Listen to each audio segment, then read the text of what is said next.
जय हिंद दोस्तों, स्वागत है आप सभी का आपके अपने परिवार द लॉजिकल साइंस में।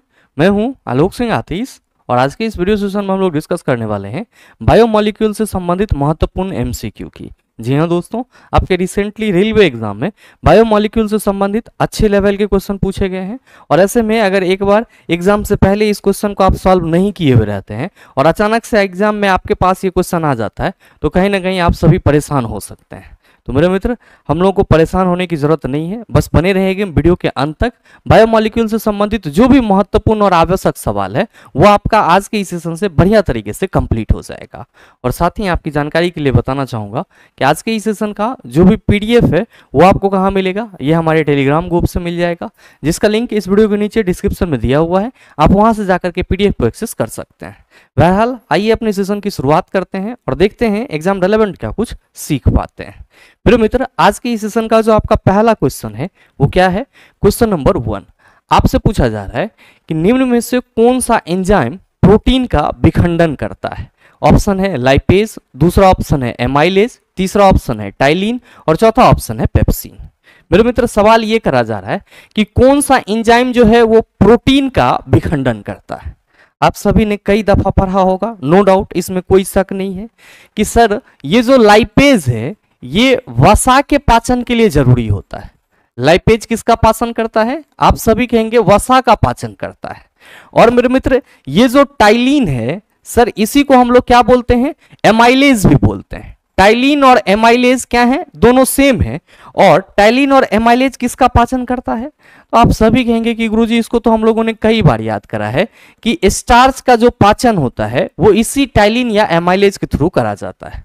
और जब हम लोग बात करते हैं पेप्सिन की तो आप सभी कहेंगे कि गुरुजी प्रोटीन के विखंडन के लिए, यानी कि आप कह सकते हो प्रोटीन के पाचन के लिए ये पेप्सिन क्या होता है आपका? बहुत ही आवश्यक होता है। तो जो सवाल पूछा जा रहा है उसका सही आंसर आप सभी कहेंगे सर ऑप्शन नंबर डी हो जाएगा, यानी कि right answer of this question is option number D. अब ये तो एक इजी सा पॉइंट था कि जो एंजाइम है, जो कौन सा एंजाइम प्रोटीन का विखंडन करता है, आपने झट से कह दिया पेप्सिन। लेकिन सवाल यहां पे ये है कि सर ये जो पेप्सिन है ये सेक्रेट्स कहां से होता है, स्रावित कहां से होता है? ये जो एमाइलेज है ये कहां से स्रावित होता है? ये जो लाइपेज है ये कहां से स्रावित होता है? मेरे मित्र, आप सभी को मालूम है कि हम लोग के शरीर में भोजन का क्या होता है? आप कहते हैं पाचन होता है। पाचन कहां से स्टार्ट हो जाता है? आप कहते हैं कि गुरुजी ये तो मुख गुहा से स्टार्ट हो जाता है। और आप सबों को मालूम है कि आपके मुख गुहा में क्या पाई जाती है? आप सभी कहते हैं कि लार ग्रंथि पाई जाती है। क्या पाई जाती है? लार ग्रंथि। और मेरे मित्र, ये लार ग्रंथि कितने हैं? आप सभी कहते हैं सर 6, और अगर हम पेयर में बोले तो आप कहते हैं सर 3 जोड़ी लार ग्रंथि हमारे मुख गुहा में पाए जाते हैं। और ये तीनों जोड़ी लार ग्रंथि जो कि आपका सब मैंडिबुलर, सबलिंगुअल और पैरोटिड ग्लैंड्स के नाम से जाना जाता है, ये तीनों ही जोड़ी लार ग्रंथि क्या स्रावित करती है? लार का स्रवन करती है। किसका श्रवण करती है? आप सभी कहते हैं सर लार का श्रवण करती है। और ये जो लार होता है, ये जो लार होता है ये क्या होता है? तो मेरे मित्र, आप सभी कहते हैं कि सर ये जो लार है इसमें 99% जल होता है और 1% में क्या होता है हमारा? आप कहते हैं कि गुरुजी एंजाइम होता है। 1% में क्या होता है? एंजाइम होता है। और मेरे मित्र, ये जो एंजाइम है, ये जो 1% में एंजाइम है ये कौन कौन सा एंजाइम है? तो आप कहते हैं सर पहला तो ये एमाइलेज हम लोग पढ़ते हैं, इसको पहला हम लोग इसको क्या पढ़ते हैं? एमाइलेज, ठीक है। इसी का दूसरा नाम क्या है चला? टाइलिन। और मेरे मित्र, जो आपका दूसरा है एंजाइम जो कि लार ग्रंथि से निकलती है वो क्या है? लाइसोजाइम। क्या है? लाइसोजाइम। जहां एमाइलेज क्या करता है? तो आपके मुख गुहा में स्टार्च का पाचन करता है। वहीं लाइसोजाइम क्या करता है? तो आप सभी कहते हैं सर भोजन में उपस्थित जो हानिकारक जीवाणु होते हैं उसको नष्ट करता है। तो आप कहेंगे कि सर एमाइलेज या टाइलिन की बात करी जाएगी या लाइसोजाइम की बात करी जाएगी, ये क्या है? तो सर लार में पाए जाने वाले एंजाइम है। क्या है? लार में पाए जाने वाले एंजाइम है जो कि कहां से स्रावित होता है? लार ग्रंथि से स्रावित होता है। अब यहां पे बात करी जा रही है लाइपेज की, तो आप सभी ध्यान में रखेंगे कि लाइपेज जो है वो आपके आमाशय से भी स्रावित होता है गैस्ट्रिक लाइपेज के रूप में, और साथ ही साथ ये पेनक्रियाटिक जूस में भी मौजूद होता है। तो जहां पे भी आमाशय से निकलने वाली लाइपेज की बात की जाएगी वहां पे गैस्ट्रिक लाइपेज लिखा हुआ रहेगा, और जहां पे सीधे लाइपेज की बात की जा रही है तो आप सभी कहेंगे कि गुरुजी जो अग्नाशय है, पेनक्रियाज है, उससे जो निकलने वाला वसा का पाचन वाला एंजाइम होगा वो लाइपेज कहलाएगा। अब मेरे मित्र इसको सिंपल तरीके से आप थोड़ा सा समझना है यहाँ पे कि आप कोई भी खाना खाओगे, उसको चबाओगे, चबाने के बाद आप उसको निगलोगे, तो जब आप चबा रहे होते हो उस वक्त स्टार्च का पाचन यानी कि जो शर्करा है उसका पाचन आप कर रहे हो, और जैसे ही वो चबाया हुआ भोजन आप अपने ग्रास नली के सहारे अंदर लेते हो तो सर जो भोजन है वो कहां चला जाता है? आप सभी ध्यान में रखेंगे कि मुख गुहा में जो चबाया हुआ भोजन होता है ग्रास नली के सहारे अमाशय में चला जाता है। कहां चला जाता है? अमाशय में चला जाता है। और मेरे मित्र जो अमाशय होती है उसकी दीवार में क्या होते हैं? जठर ग्रंथि होती है। अमाशय के दीवार में क्या होती है? जठर ग्रंथि होती है। और आप सभी ये ध्यान में रखना कि ये जो जठर ग्रंथि है चला, इसमें 3 प्रकार के कोशिका पाए जाते हैं।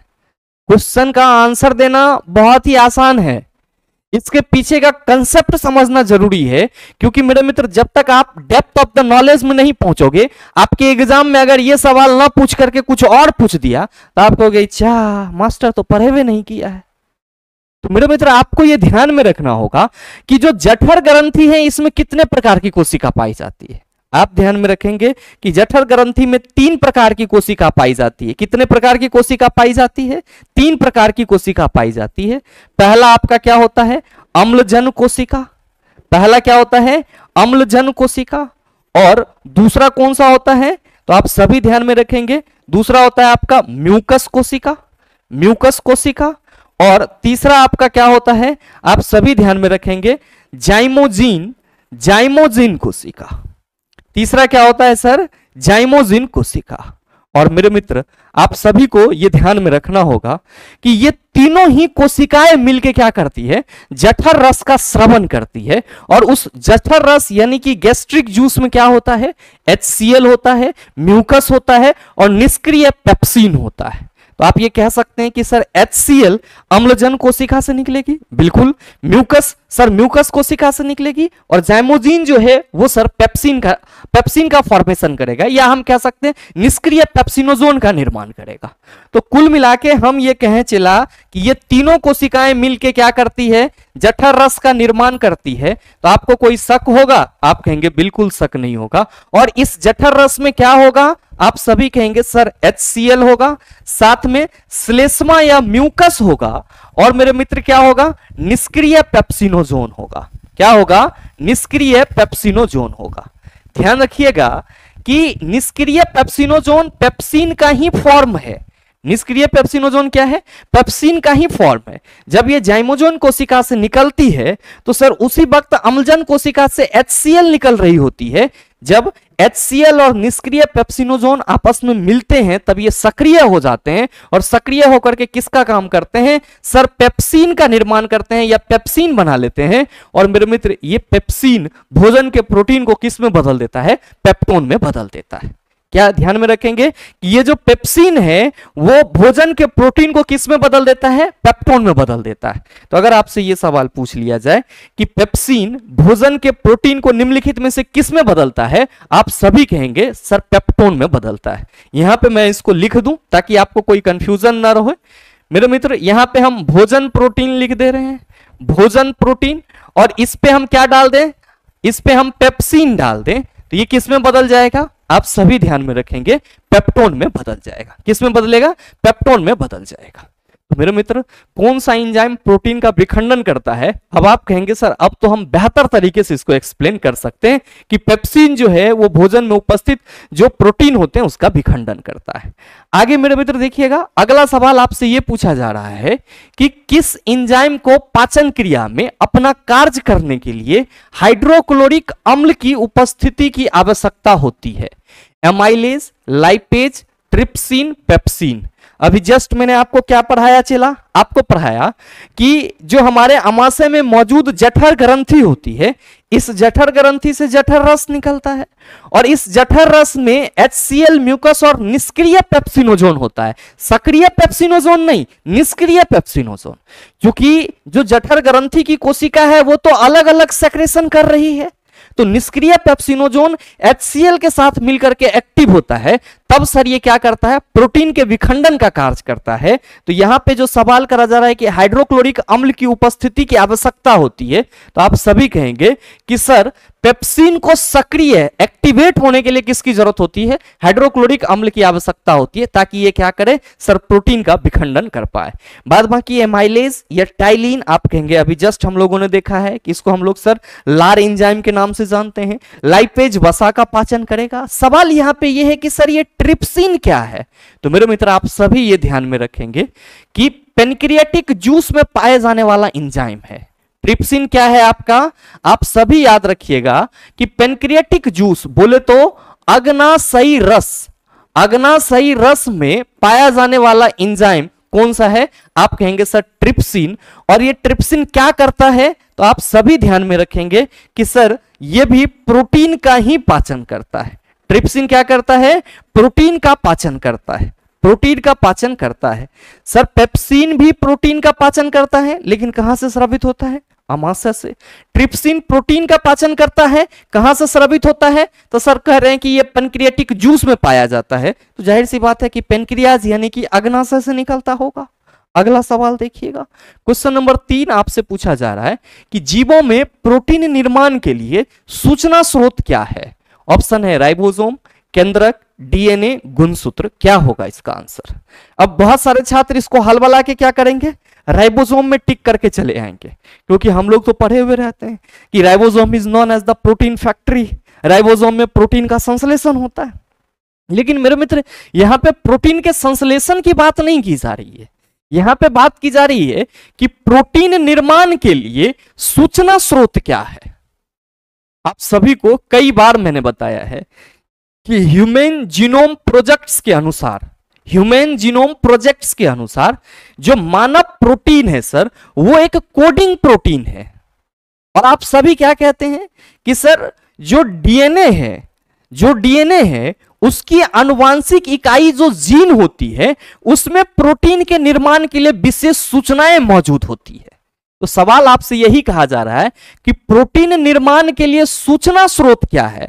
तो प्रोटीन निर्माण के लिए जो सर सूचना स्रोत है वो सर जीन है, और ये जीन किस में मौजूद है, आप कहेंगे सर डीएनए में। तो सही आंसर क्या होगा, ऑप्शन नंबर सी हो जाएगा। आप सभी को मालूम होगा नो डाउट कि जो डीएनए है इसका फुल फॉर्म क्या होता है, आप सभी कहेंगे सर डीऑक्सी राइबोन्यूक्लिक एसिड होता है। और मेरे मित्र जैसे ही हम इसको डीऑक्सी राइबोन्यूक्लिक एसिड कह रहे हैं, तो अगर आपसे ये सवाल पूछ दिया जाए कि व्हाट इज डीएनए, डीएनए क्या है, तब आपका जवाब क्या होगा। तो आप सभी ये जवाब देंगे कि जो डीएनए है वो एक न्यूक्लिक एसिड है, यानी कि एक न्यूक्लिक अम्ल है। डीएनए क्या है, आप सभी ध्यान में रखेंगे कि ये आपका एक न्यूक्लिक अम्ल है। और मेरे मित्र ये डीएनए और प्रोटीन आपस में मिलकर के क्या करते हैं, याद रखेंगे गुणसूत्र का निर्माण करते हैं, जिसको हम लोग क्या कहते हैं, क्रोमोसोम कहते हैं।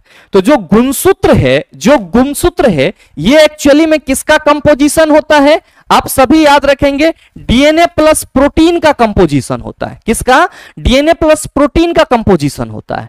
और ऐसे मेरे मित्र कोशिका विभाजन के दौरान ये जो गुणसूत्र है इसका निर्माण कैसे होता है, क्रोमेटिन नेटवर्क यानी कि क्रोमेटिन जालिका से होता है। और क्रोमेटिन जालिका के टूटने फूटने से ही क्या होता है सर, गुणसूत्र का निर्माण होता है, जो कि एक्चुअल में क्या है, आप कहेंगे सर डीएनए और प्रोटीन का संयोजन है। क्या है, डीएनए और प्रोटीन का संयोजन है।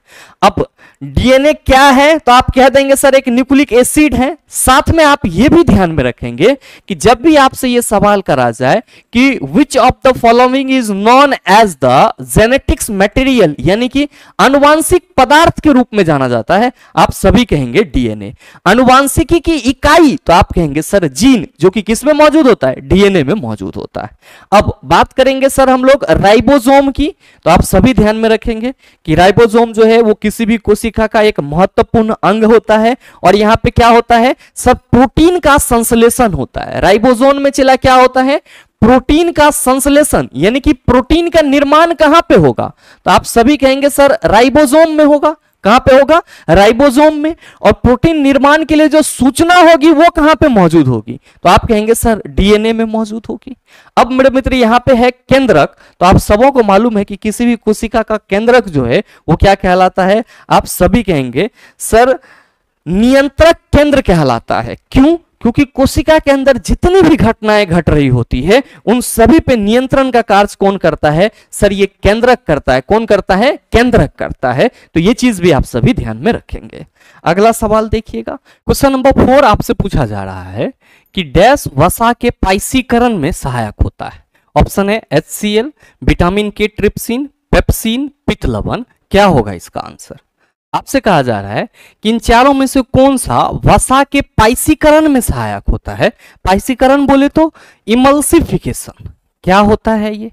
मेरे मित्र आप सभी को मालूम है कि आपके बॉडी के अंदर वसा का भी पाचन होता है, और अभी जस्ट आपने देखा है कि सर वसा का आंशिक रूप से पाचन आमाशय में भी होता है गैस्ट्रिक लाइपेज के द्वारा, और पूर्ण रूप से पाचन जो है वो पूर्ण पाचक रस यानी कि अग्नाशयी रस के सहारे होता है, और आपके पेनक्रियाटिक जूस में भी लाइपेज जैसे एंजाइम पाए जाते हैं। मेरे मित्र आप सबों को मालूम होना चाहिए कि हम लोग का जो शरीर है वो इस दुनिया का सबसे बड़ा मशीन है, जो कि किसके द्वारा क्रिएट किया गया है? भगवान के द्वारा क्रिएट किया गया है। भगवान जब आपको बना रहे थे तो उनको यह अंदाजा था कि जब आप पृथ्वी पे जाएंगे तो आप बहुत सारे ऐसे चीज खाएंगे जिसमें क्या होगा मौजूद? फैट मौजूद होगा। और मेरे मित्र जो फैट है वो एक कॉम्प्लेक्स मटेरियल है, और सीधे सीधे अगर आप फैट पे लाइपेज ला करके रख देंगे तो फैट का पाचन हो जाएगा, संभव नहीं है। तो मेरे मित्र भगवान ने क्या सोचा कि आपके बॉडी के अंदर एक लीवर जैसी संरचना दे दी जाए, यानी कि यकृत जैसी संरचना दे दी जाए। मेरे मित्र याद रखिएगा, अगर आपसे ये सवाल कर लिया जाए कि आपके शरीर की सबसे बड़ी ग्रंथि कौन सी है, आपकी शरीर की सबसे बड़ी ग्रंथि कौन सी है, तो याद रखिएगा यकृत। इसी को हम लोग क्या कहते हैं? लीवर कहते हैं। और मेरे मित्र ये लीवर क्या करता है? तो सर ये जो लीवर यानी कि यकृत है ये पित्त रस का स्रवण करता है, यानी कि बाइल जूस का स्रवण करता है, और ये बाइल जूस वसा पे क्या करता है? कार्य करके वसा के जो बड़े मॉलिक्यूल्स होते हैं, वसा के जो बड़े मॉलिक्यूल्स होते हैं उसको ये छोटे छोटे गुलिकाओं में, या आप कह सकते हो छोटे छोटे अणुओं में विखंडित कर देता है। और इस छोटे छोटे अणु पे जब सर लाइपेज एंजाइम पड़ता है या लाइपेज एंजाइम इसके साथ अभिक्रिया करता है तो वसा का पाचन हो जाता है। मतलब यह हुआ कि सर वसा के बड़े अणु को छोटे छोटे अणु में तोड़ने की प्रक्रिया पाइसीकरण कहलाएगी, और वसा के बड़े अणु छोटे छोटे अणु में जो टूटेंगे किसके सहायता से? सर पित्तरस के सहायता से। तो जो सवाल करा जा रहा है कि डैश वसा के पाइसीकरण में सहायक होता है, आप सभी कहेंगे कि सर पित्त लवण जो है वो वसा के पाइसीकरण में सहायक होता है। That's why right answer of this question is option number D. मेरे मित्र याद रखिएगा कि यकृत के द्वारा जो पित्तरस का स्रवण किया जाता है, इस पित्तरस का संचयन यानी कि स्टोरेज कहां पे होता है? तो आप सभी याद रखेंगे पित्ताशय यानी कि गोल ब्लैडर में होता है। तो ये चीज भी आपके कई एग्जाम में पूछा जाता है कि पित्तरस का संचयन, पित्तरस का संचयन। तो आप सभी क्या कहेंगे कि गुरुजी पित्तरस का संचयन जो है वो पित्ताशय में होगा। कहां पे होगा? पित्ताशय में, यानी कि गोल ब्लैडर में होगा।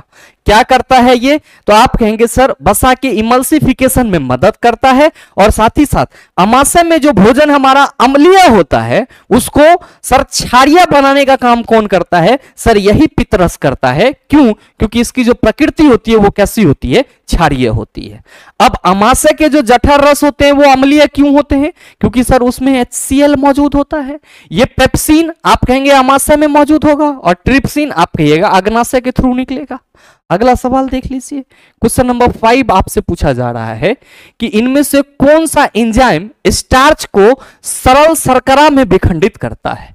Pepsin, lipase, amylase, trypsin. मेरे मित्र क्या ये सवाल आपसे नहीं बनेगा? आप कहेंगे आसानी से बनाएंगे गुरुजी। अभी जस्ट हम लोगों ने सीखा है कि पेप्सिन प्रोटीन का पाचन करेगा, लाइपेज वसा का पाचन करेगा, और एमाइलेज स्टार्च का पाचन करेगा। तो सही आंसर ऑप्शन नंबर सी हो जाएगा। और ट्रिप्सिन आप कहेंगे सर प्रोटीन। ये मेरे मित्र ये सभी सवाल आपके ग्रुप डी 2022 में पूछे गए हैं। और ऐसे ही सवाल आगे पूछे जाने की संभावना भी है, ये चीज भी ध्यान में रखिएगा। बहरहाल अगला सवाल देखिएगा, क्वेश्चन नंबर 6 आपसे पूछा जा रहा है कि प्रोटीन के अमीनो अम्लों में जटिल कार्बोहाइड्रेट के ग्लूकोज में और वसा के वसा अम्ल और ग्लिसरॉल में अंतिम रूपांतरण के लिए जिम्मेदार एंजाइम डैश में उपस्थित होते हैं। पित्तरस, आंतरस, जठर रस, अग्नाशयी रस। क्या होगा इसका आंसर? क्वेश्चन ध्यान से पढ़िएगा।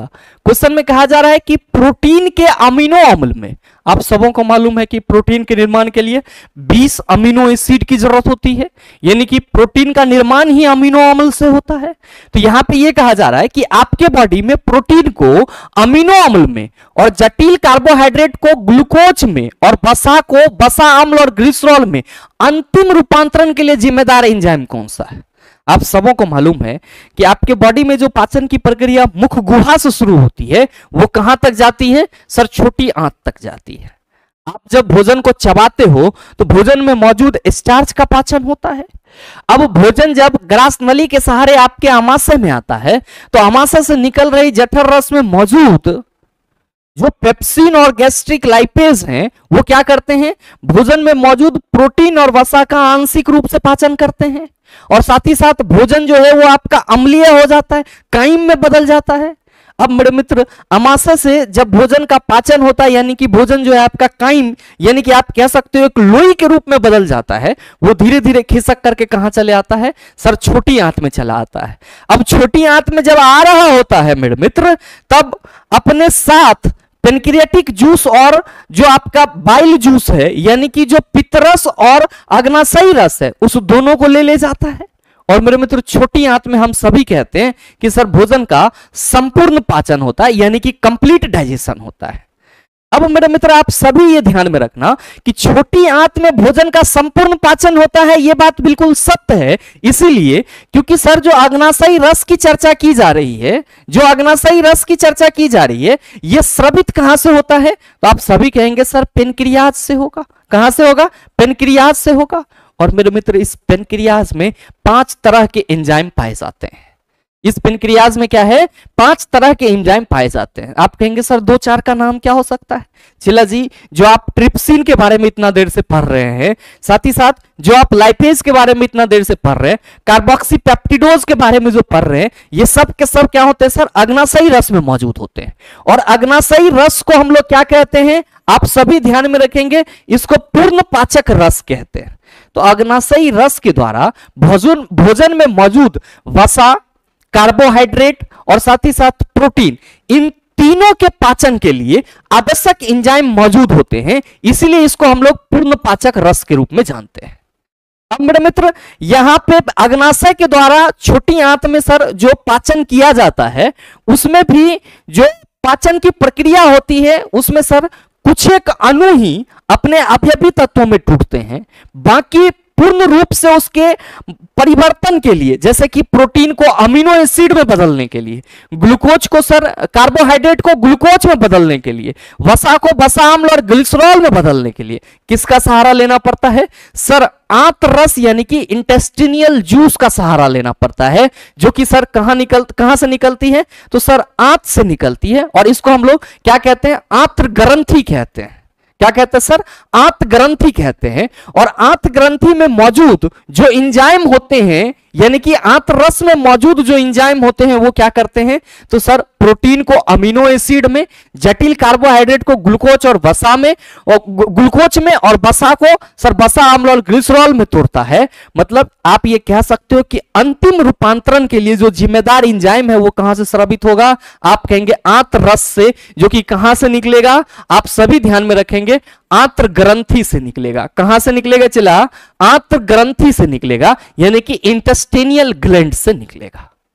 आप कहेंगे कि सर ये पित्तरस, तो अभी जस्ट आपको मैंने बताया है कि भोजन को क्षारीय करना और साथ ही साथ वसा की इमल्सिफिकेशन में। जठर रस, तो आप कहेंगे सर ये हमारे जठर ग्रंथि से निकलेगी। अगला सवाल देख लीजिएगा, क्वेश्चन नंबर 7 आपसे पूछा जा रहा है कि नीचे दिए गए चित्र का ध्यान पूर्वक अध्ययन कीजिए। ये यहां पे चित्र दिया गया है, एक आपका टेस्ट ट्यूब है जिसमें सर आलू का रस लिया गया है और इसमें क्या मिलाया जा रहा है? आयोडीन मिलाया जा रहा है। और आलू का जो रस है वो कैसा हो जा रहा है? नीला और काला हो जा रहा है। तो आपसे पूछा जा रहा है कि निम्नलिखित में से कौन सा विकल्प नीले काले रंग की उपस्थिति के कारण की सही व्याख्या करता है। अब यहां पे आलू के रस में आयोडीन डालने पर आलू का रस का नीला काला हो जाना निम्नलिखित में से किसकी उपस्थिति को दर्शाता है, यह चीज आपको बताना है। पहला ऑप्शन है चला कि आलू के रस में प्रोटीन होता है। आप कहेंगे बिल्कुल ही गलत बात है सर, हम सबों को मालूम है कि आलू के रस में कार्बोहाइड्रेट पाया जाएगा, और मेरे मित्र जो कार्बोहाइड्रेट होता है वो भी स्टार्च के रूप में होता है, यानी कि मंड के रूप में होता है। तो जाहिर सी बात है कि आलू से तो हमें प्रोटीन मिलती नहीं है, तो पहला ऑप्शन तो ऐसे ही कट हो गया। अब दूसरा है कि आलू के रस में वसा होती है। आप कहेंगे गुरुजी ये चल गया, यानी कि ऑप्शन नंबर ए और बी कहां चला गया सर, तो आपके सर इसके आंसर से बाहर चला गया। अब तीसरा है कि आलू के रस में ग्लूकोज होता है। मेरे मित्र आप सभी कहेंगे कि सर आलू के रस में ग्लूकोज नहीं स्टार्च पाया जाता है। अब चौथा है कि आलू के रस में स्टार्च होता है जो आयोडीन मिलाने पर नीला काला हो जाता है। Right answer of this question is option number D. अब मेरे मित्र आप सभी ये ध्यान में रखिएगा कि अगर हम बात करेंगे भोजन के मुख्य घटक की, मेन कंपोनेंट की, तो आप सभी कहेंगे कि सर भोजन में वसा, प्रोटीन, कार्बोहाइड्रेट जैसे तत्व मौजूद होते हैं। अब अगर हमें कभी यह चेक करना पड़ जाए कि किसी भी भोजन में कार्बोहाइड्रेट उपस्थित है या नहीं है, प्रोटीन उपस्थित है या नहीं है, वसा उपस्थित है या नहीं है, तो इसके लिए हम लोग सिंपल सा एक टेस्ट कर लेते हैं। कार्बोहाइड्रेट की मौजूदगी की जांच के लिए हम लोग आयोडीन टेस्ट का इस्तेमाल करते हैं, जिसमें हम लोग क्या करते हैं सर, भोज्य पदार्थ के ऊपर में आयोडीन सॉल्यूशन डालते हैं, और आयोडीन सॉल्यूशन डालने से अगर भोज्य पदार्थ का रंग नीला काला हो जाता है तो हम क्या कहते हैं कि सर ये स्टार्च के मौजूदगी को दर्शाता है। किसको दर्शाता है? स्टार्च के मौजूदगी को दर्शाता है, यानी कि प्रेजेंटेशन को दर्शाता है। और अगर नीला काला रंग नहीं होता है तो हम लोग कहते हैं सर इसमें स्टार्च मौजूद नहीं है। अब आपके मन में सवाल आएगा कि गुरुजी अगर हम प्रोटीन टेस्ट की बात करेंगे तो क्या? याद रख लीजिएगा, यह नया सवाल आपके एग्जाम में बन सकता है। आप सबों को मालूम होगा कि प्रोटीन के टेस्ट के लिए बेसिकली हम लोग किसका इस्तेमाल करते हैं, तो आप सभी कहेंगे कि सर प्रोटीन के टेस्ट के लिए हम लोग copper sulphate plus sodium hydroxide विलयन का इस्तेमाल करते हैं। कॉपर सल्फेट और सोडियम हाइड्रोक्साइड विलयन का इस्तेमाल करते हैं। और जिस किसी भी भोज्य पदार्थ में प्रोटीन की जांच करना होता है उसमें हम क्या करते हैं सर, 2 बूंद कॉपर सल्फेट और 10 बूंद जो हमारा NaOH sodium hydroxide caustic soda का विलयन होता है उसको डालते हैं। तो जो भोज्य पदार्थ है उसका रंग कैसा हो जाता है, तो सर उसका जो रंग है वो बैगनी हो जाता है, बोले तो पर्पल हो जाता है। तो हम सभी कहते हैं कि सर भोजन में प्रोटीन मौजूद है। मेरे मित्र आप सभी ये ध्यान में रखेंगे कि जब इसी कॉपर सल्फेट और NaOH के साथ सोडियम और पोटेशियम टाइट्रेट का मिश्रण मिलाया जाता है तब वो क्या बन जाता है, बाइरुवेट रिएजेंट बन जाता है। और आपके अब एग्जाम में जो सवाल पूछे जाते हैं उसमें क्या क्वेश्चन रहता है कि बाइरुवेट रिएजेंट का उपयोग किया जाता है, आप कहेंगे प्रोटीन के जांच में। तो मेरे मित्र आप सभी ये ध्यान में रख लेंगे, आप सभी यहां पे इस चीज को ध्यान में रख लेंगे। मैं इसको लिख देना चाहूंगा यहां पे कि बाइरुवेट रिएजेंट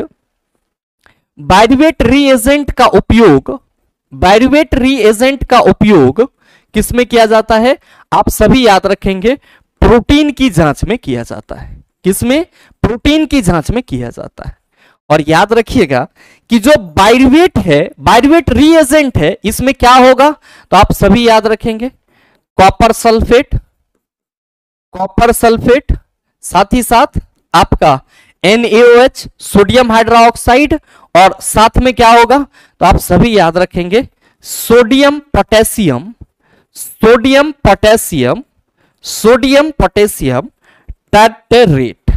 तो याद रखिएगा कि प्रोटीन की जांच के लिए हम लोग बेसिक स्तर पर कॉपर सल्फेट और कास्टिक सोडा विलयन का उपयोग करते हैं। अब इसी कॉपर सल्फेट और कास्टिक सोडा के साथ जब हम लोग सोडियम और पोटेशियम के टार्टरेट का इस्तेमाल करते हैं तो मेरे मित्र ये क्या बन जाता है, बायरुवेट रिएजेंट बन जाता है। और इस बायरुवेट रिएजेंट का भी उपयोग किसके लिए किया जाता है, प्रोटीन की जांच के लिए किया जाता है। जब किसी भोज्य पदार्थ पर बायरुवेट रिएजेंट डाला जाता है तो भोज्य पदार्थ का जो बैंगनी रंग होता है वो किसकी मौजूदगी को बताता है, आप कहेंगे सर प्रोटीन की मौजूदगी को बताता है। तो मेरे मित्र यहां पे स्पेशल हिंट करके आप ये लिख लो, स्पेशल हिंट करके आप ये लिख लो क्या, कि भोज्य पदार्थ पर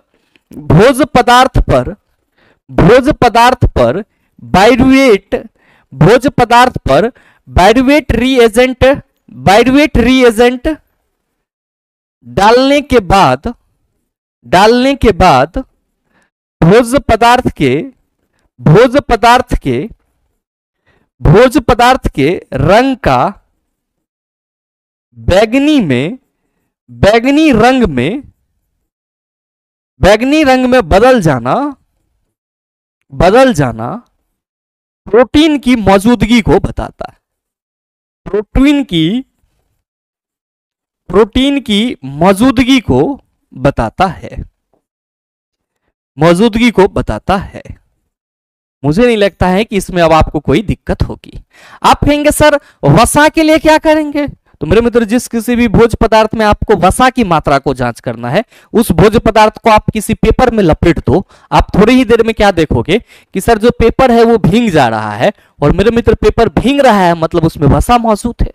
अगला सवाल देख लीजिए, क्वेश्चन नंबर 8 आपसे पूछा जा रहा है कि प्रोटीन के अमीनो अम्ल में, जटिल कार्बोहाइड्रेट के ग्लूकोज में और वसा के वसा अम्ल और ग्लिसरॉल में अंतिम रूपांतरण के लिए जिम्मेदार एंजाइम डैश में उपस्थित होते हैं। अभी जस्ट मैंने आपको बताया है, और इस क्वेश्चन का आंसर मैं आप सबों को होमवर्क के रूप में दे रहा हूं। सही आंसर क्या होगा चला नीचे कमेंट करके जरूर बताना। अभी जस्ट सेम क्वेश्चन मैंने आपको करवाया है, तो आपसे सही आंसर की उम्मीद करूंगा, और सही आंसर क्या होगा नीचे कमेंट करके जरूर बताइएगा। अगला सवाल देख लीजिए, क्वेश्चन नंबर 9 आपसे पूछा जा रहा है कि केसिन एक प्रोटीन है जो डैश में पाया जाता है। आप सभी कहेंगे कि सर दूध में पाया जाता है। मेरे मित्र यहां पे एक चीज याद रख लीजिएगा कि गाय के दूध का सफेद रंग आप सभी याद रखेंगे केसीन के वजह से होता है, और गाय के दूध का हल्का पीला रंग आप सभी याद रखेंगे कैरोटीन की वजह से होता है। किसके वजह से, कैरोटीन की वजह से होता है। बाद बाकी मांस आप कहेंगे सर प्रोटीन का ही सोर्स माना जाएगा, सोयाबीन आप कहेंगे प्रोटीन का सोर्स माना जाएगा। अगला देख लीजिए, क्वेश्चन नंबर 10 कि निम्नलिखित में से कौन सा एक जैविक उत्प्रेरक है, यानी कि बायोलॉजिकल कैटलिस्ट है। आप सभी ये याद रखेंगे कि सर एंजाइम को हम लोग क्या कहते हैं, बायोलॉजिकल कैटलिस्ट कहते हैं। और ये क्या होते हैं, तो सर ये विशेषता प्रोटीन होते हैं। जितने भी एंजाइम होते हैं मेरे मित्र वे स्पेशली क्या होते हैं sir, such a type of protein. और इसको हम लोग बायोलॉजिकल कैटलिस्ट इसीलिए कहते हैं क्योंकि चला आपने केमिस्ट्री में पढ़ा है कि उत्प्रेरक वे पदार्थ होते हैं जो किसी रासायनिक अभिक्रिया में भाग नहीं लेते हैं, लेकिन रासायनिक अभिक्रिया को पूरा कंट्रोल करने की क्षमता रखते हैं। वो रासायनिक अभिक्रिया को बढ़ा भी सकता है, रासायनिक अभिक्रिया को घटा भी सकता है। तो मेरे मित्र आपके शरीर में जो भोजन का पाचन होता है उसके लिए इस बायोलॉजिकल कैटलिस्ट का होना बहुत ही जरूरी है। और बायोलॉजिकल कैटलिस्ट के रूप में कौन काम करता है, आप कहेंगे सर एंजाइम काम करता है। बाद बाकी खनिज और विकिरण इसका तो बायोलॉजी से कोई लेना देना है नहीं चला।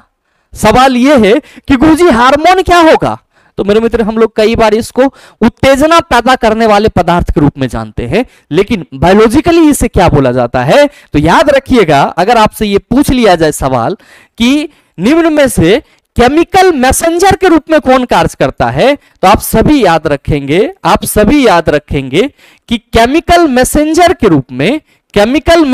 के रूप में सर हार्मोन कार्य करता है। यह एक प्रकार का रासायनिक पदार्थ है जो आपके बॉडी में क्या करता है सर, उत्तेजना पैदा करता है। इसका संश्लेषण क्रिया क्षेत्र से दूर होता है, लेकिन ये आपके बॉडी में क्रिया क्षेत्र में मौजूद कर आपके बॉडी में क्रिया क्षेत्र में पहुंचकर क्या करता है सर, बॉडी में उत्तेजना पैदा करता है। तो जब भी सवाल करा जाए कि which of the following is belongs to the chemical messenger, आप कहेंगे hormone. Which of the following is belongs to the biological catalyst, आप कहेंगे एंजाइम। अगला सवाल देख लीजिए, क्वेश्चन नंबर 11 आपसे पूछा जा रहा है कि फलों में मीठेपन के लिए कौन सी शर्करा उत्तरदायी है। आप सभी कहेंगे कि सर जो फ्रक्टोज है ये फलों में मीठेपन के लिए रिस्पॉन्सिबल होता है। माल्टोज कहां पे मिलेगा, तो सर माल्ट द्रव, ठीक है, या फिर आप कह सकते हो अनाज वगैरह जो होंगे उसमें माल्टोज देखने को मिलेगा। लैक्टोज कहां फाउंड होगा, सर दूध में लैक्टोज मिलेगा। और सुक्रोज, तो मेरे मित्र आप सभी याद रखेंगे सुगर केन यानी कि गन्ना में आपको क्या देखने को मिलेगा, आप सभी कहेंगे सर सुक्रोज देखने को मिलेगा। अगला सवाल देखिएगा, क्वेश्चन नंबर 12 आपसे पूछा जा रहा है कि निम्न में से क्या मैक्रो पोषक तत्व नहीं है। मेरे मित्र आप सभी ये ध्यान में रखेंगे कि जब भी हम पोषक तत्व की बात करेंगे तो इसी को इंग्लिश में न्यूट्रिएंट्स कहते हैं। क्या कहते हैं, न्यूट्रिएंट्स कहते हैं। ये वैसे पदार्थ होते हैं जो हमारे शरीर को क्या करता है, तो सर डेवलपमेंट के लिए रिस्पॉन्सिबल होता है, हमारे शरीर के डेवलपमेंट के लिए जिम्मेदार होता है। आपको मालूम है कि आपको कार्बोहाइड्रेट चाहिए ऊर्जा के लिए, आपके बॉडी के मसल्स के ग्रोथ के लिए प्रोटीन चाहिए। मेरे मित्र आपको किसी भी तरह के बीमारी से बचने के लिए विटामिन चाहिए।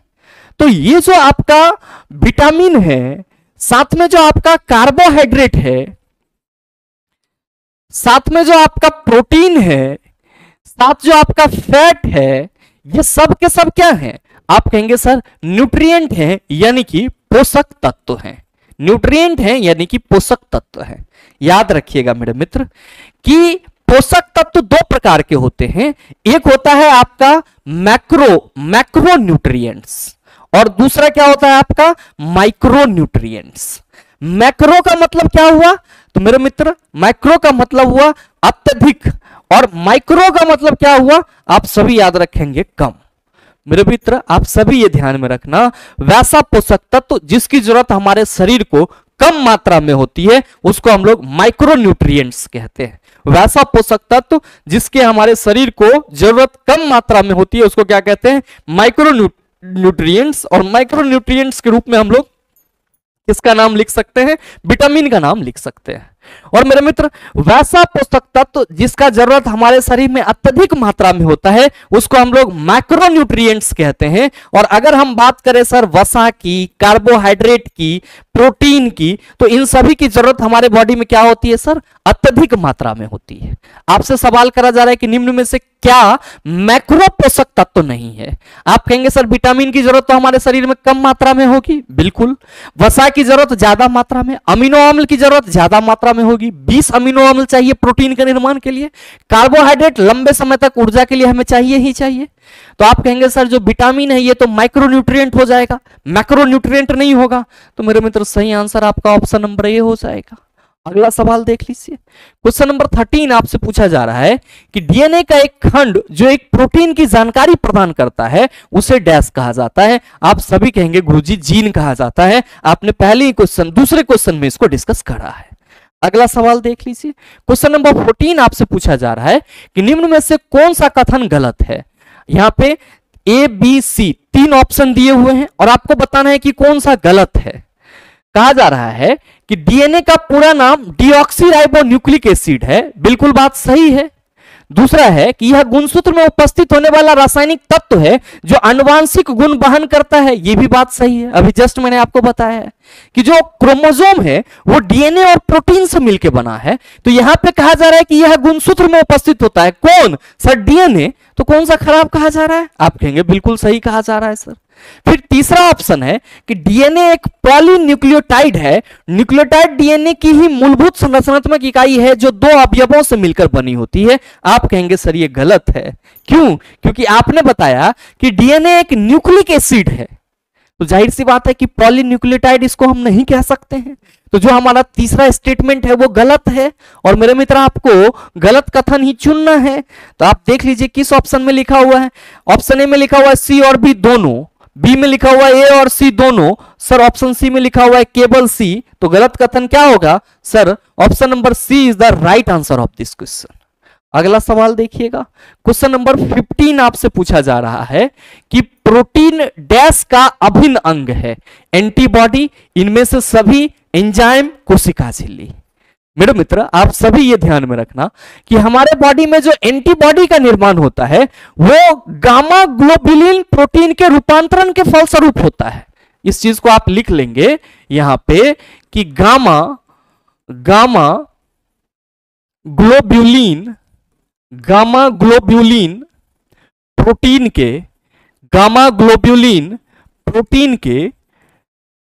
के रूपांतरण से एंटीबॉडी का निर्माण होता है। एंजाइम आप कहेंगे सर ये एक प्रकार का प्रोटीन ही है। और मेरे मित्र जो कोशिका झिल्ली है ये कोशिका का बाह्य आवरण है जो किससे मिलकर बना होता है? आप कहेंगे सर लिपिड, वसा और प्रोटीन से मिलकर बना होता है। तो कहा जा रहा है कि प्रोटीन डैश का एक अभिन्न अंग है। आप कहेंगे सर एंटीबॉडी का भी अभिन्न अंग है, एंजाइम का भी अभिन्न अंग है और कोशिका झिल्ली का भी अभिन्न अंग है। मतलब सर सब का अभिन्न अंग है। तो सही आंसर आप कहेंगे ऑप्शन नंबर बी हो जाएगा। तो मेरे मित्र बायोमॉलिक्यूल्स के ये 15 सवाल आपके आगे आने वाले एग्जाम के लिए बहुत ही उपयोगी हैं और मेरे ख्याल से अब आपको इस प्रकार का किसी भी प्रकार का सवाल दे दिया जाए तो आप उसका जवाब आसानी से दे सकते हैं। साथ ही मेरे मित्र अगर आप में से कोई भी छात्र रेलवे के सभी वैकेंसी के लिए हमारे साथ जुड़ करके अपने साइंस को 0 से लेकर के एडवांस लेवल तक कंप्लीट करना चाहते हैं, थ्योरी और न्यूमेरिकल, तो मेरे मित्र आप सभी हमारे साथ जुड़ सकते हैं सर रिकॉर्डेड और लाइव बैच में। ध्यान में रखिएगा कि अगर आपको एएलपीएन टेक्नीशियन एग्जाम देनी है और रिवीजन के लिए एक बेस्ट कंटेंट की खोज में है तो मेरे मित्र ये एएलपीएन टेक कॉम्बो बैच जो है जो कि आपका रिकॉर्डेड फॉर्मेट में है आपके लिए सर रामबाण साबित होगा। और मेरे मित्र अगर आप RRB technician grade 3, SI constable, group D, NTPC, JE इन सभी की प्रिपरेशन कर रहे हैं और साइंस को बिल्कुल ही डेप्थ लेवल से पढ़ना चाहते हैं, एकदम गहराई से पढ़ना चाहते हैं तो आप सभी के लिए sir science special live batch चल रहा है, आप इसमें इनरोल हो सकते हैं। याद रखिएगा ये सभी बैचेज आपको द लॉजिकल साइंस एप्लीकेशन पे मिल जाएगा जिसको आप गूगल प्ले स्टोर से डाउनलोड कर सकते हैं।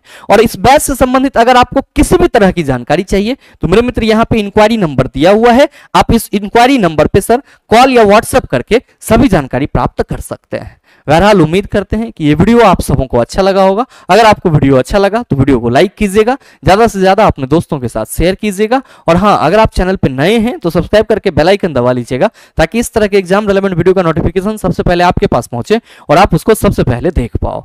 मिलते हैं फिर अगले सेशन में, तब तक के लिए best of luck, thank you, have a nice day.